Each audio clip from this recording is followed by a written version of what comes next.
How badly do you want to follow God's will in your life? How much are you willing to sacrifice?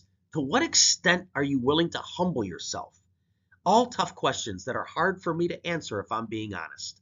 Sometimes God may call us to do something where we are just the seeds and we're not called to see the fruit of our labor.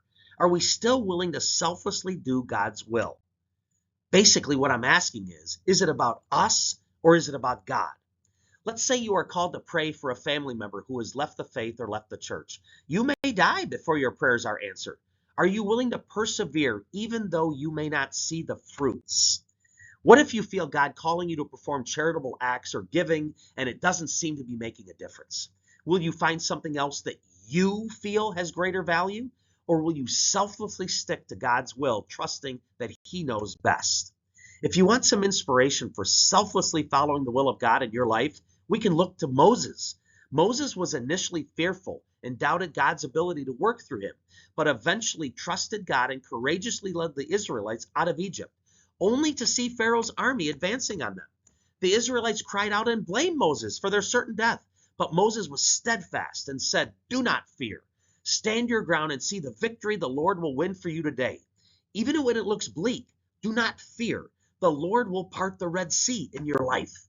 Moses guided the Israelites for over 40 years, crossing the wilderness, dealing with an ungrateful and fearful people, yet interceding for them so that God wouldn't destroy them after they built the golden calf. So much trust, and yet Moses was not allowed to enter into the promised land.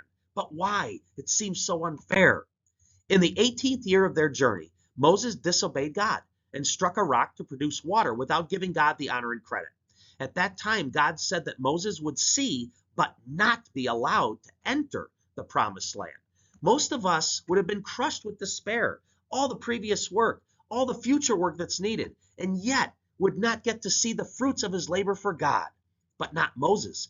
He understood the sin he had committed, continued to submit to the will of God, and after another 22 selfless years of labor for God, led the Israelites to the promised land that he got to see but not enter. Is it about you or about God? Your will or His will? Maybe you will see the fruits of your labor, maybe not, but that's not the point. The key is to selflessly follow the will of God, regardless of where it takes you, regardless of whether we see the fruits or not. Moses died a friend of God. Isn't that what we should all strive for? May God be blessed.